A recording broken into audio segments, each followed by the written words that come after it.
Hey guys, I thought I'd knock together a quick video now, just before I go to bed. I realised that I've been trying to show a lot of the good of the country, and what I maybe haven't necessarily been sharing on this channel is the sort of darker side of Colombia, the seedier side, the hidden side, the side that people don't want to talk about. Now, I'm going to talk about this more in future videos, but I thought I'd dedicate one to just giving you a flavour of some of the things that I have seen and experienced since I've been in Colombia.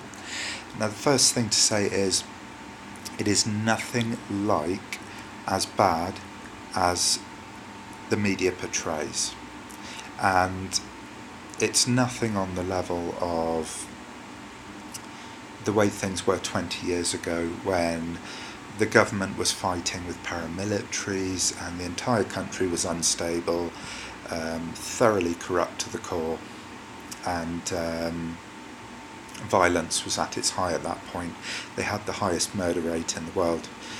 Now, I bang on about how the crime rate has gone down significantly in Medellin, but there is still a dark side to this city. So I'll tell you a few stories of my personal experiences. Now, I'm not saying these are representative of as the whole of Colombia, but as a European travelling in this part of the world, there are certain things that I believe I have an outside perspective on, and that I notice, and that I should talk about. To be fair, to be balanced, to give people an idea of what they might see if they come and travel here. So, obviously things like aggressive begging, and you see a lot of extreme poverty, but on the other end, I was walking down the street the other day and I saw a man who was splitting open a bag of rubbish, and he was eating half-rotten spaghetti.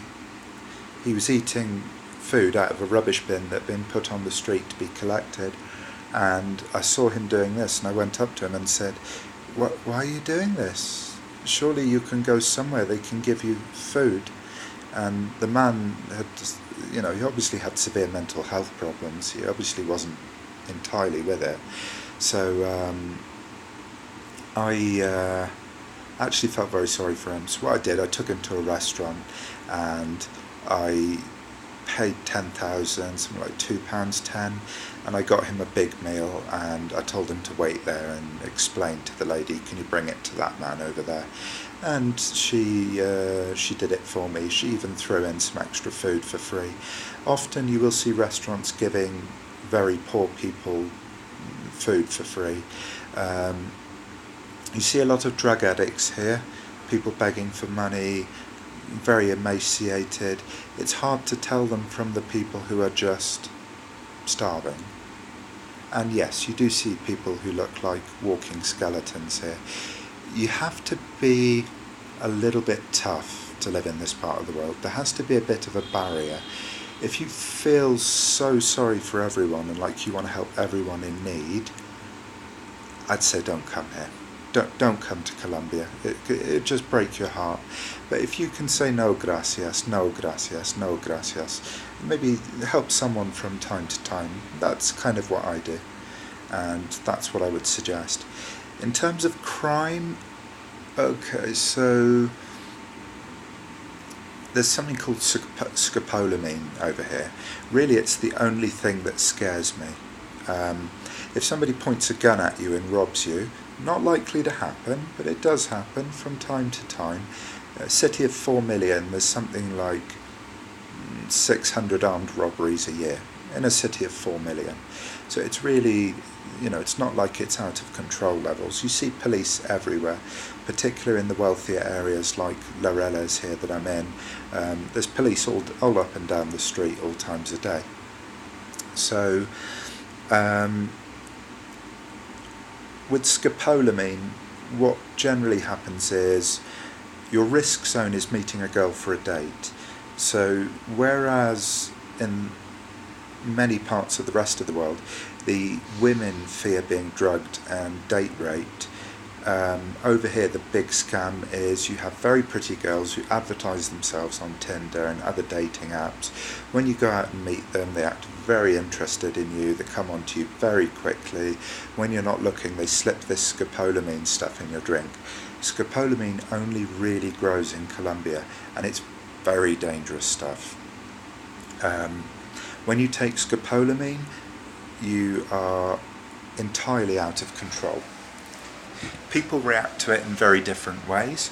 There are stories of people who have walked around for 3 days aimlessly, sometimes walk in the same direction for 3 days, and they don't remember anything. They don't know where they're going, who they are, what they're doing. It's a very potent hallucinogen. Causes hallucinations, drooling, loss of control of your mouth and jaw, discoordination, loss of memory, and sadly with too high a dose, those effects can last for years or even be permanent. It can even kill you. So scopolamine scares me. That's why I don't go on Tinder dates. Again, it's relatively rare. There's probably some underreporting due to some people not wanting to come forward and admit that it's happened to them. It happened to my flatmate downstairs, a guy who's British, and I know one guy who's just gone back to Spain. It happened to him. He was here for 10 years before it ever happened, and it happened to him when he went to one of these sort of hooker bars. He split up with a long-term girlfriend, and he was heartbroken, and he went off the rails a little bit, and he went to one of these places and one of the girls drugged him. In the case of my friend downstairs, he went on a double date with 2 girls from Tinder, and he called my friend to actually come and meet him so they could go out together so it would be safer, but our mutual friend was occupied at the time and didn't go and meet him. He decided to go and do it anyway. That was a big risk. He's been here for 2 years, nothing happened, he got drugged. He was like a zombie for 3 days. Fortunately, in his case, he recovered, but we were taking care of him round the clock. He couldn't walk, he couldn't talk, he couldn't feed himself properly. It's a very powerful drug. Scopolamine scares me. And it's not entirely uncommon. I mean, I saw a statistic that said there were about 150 cases of hospital admissions for scopolamine poisoning. This guy didn't go to hospital for it. He has his own personal reasons. I'm not going to name him, nor am I going to name the other person that I know that this happened to, but it's one of the risks. Now, you can protect yourself from this. If a girl is coming on to you very strongly and it doesn't seem right, it seems like she seems overly interested, then you've got to think, is this real? Is this right? You've got to keep your drinks guarded at all times. Hold your drink and go out as a group. For God's sake, go out as a group. If you're used to going out on your own, like me, I will do this sometimes. I wouldn't necessarily do that in Colombia. So it's one thing I've adjusted my behaviour. So I would rather go out as part of a group, and then we're keeping an eye on each other. And if one of us meets a lady, then they can just stay with them and make sure everything's okay. Very often the girl gets back to your room, she'll drug you there, and it could be as simple as she'll steal all your stuff while you're sleeping in the night. So what my friends here do, if they think they're bringing a girl back, they take all their money and their valuables and they hand them to one of the other guys. And that's just a precaution. And then if the girl is still there in the morning, she's had no access to anything valuable, so computers, jewellery, credit cards, money. If you're getting a girl back and it seems like it's been very easy and you haven't known this person long, give your money to someone else. It could be they really like you, they really fancy you. It could be something else. So the message I'm giving you is, for young guys out there, there is a real risk with the dating scene in particular. If you're just going about your normal life and you're not going and seeing prostitutes and you're not buying drugs, you're not likely to have a problem. Nobody is just going to Don't believe these myths about where they come and blow scopolamine in your face. That would blow back in their own face and they'd be, ugh. You need to ingest a large amount of it for it to actually have an effect. So it's put in food and drink. So if you're at a bar and somebody says, hey, do you want to try some of my drink? If you don't know the person, just say, oh, no thank you, make up an excuse, but don't try their drink, for God's sake. You don't know what's in there. They might even go, oh, see, I'm having a little bit, it's fine. Sometimes they will hold that in their mouth and spit that out afterwards, after you've had a bit, so don't even trust that. If they try some of the drink, don't have some of the drink after. Guard your drink at all times, go out as part of a group, and for God's sake, just be aware that these things happen. A lot of things that happen in Bogota don't happen in Medellin. So yes, you can call a taxi cab down on the street. The yellow cabs are safe. They're not going to kidnap you. That seems to be more of a practice in Bogota. But the druggings are something that does happen in Medellin, and I know 2 people personally that it's happened to. I know scores of other people who go out and date girls and bring them back who it's never happened to, and chances are they're the careful ones who are taking the safety precautions I've described. So I don't want to worry you, I don't want to put you off coming here, but there are some darker undersides to this place. The way I had it described to me by one person was, if you get robbed or something bad happens to you, then unlucky, mate. There's not much of a legal system to protect you, so you need to protect yourself from anything happening. Obviously I was pickpocketed the second day I was here. I've never had such a thing happen to me in my life.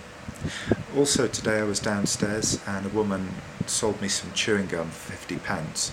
Rather than giving me my 50 pence change, she asked me if I wanted to go and have sex with her.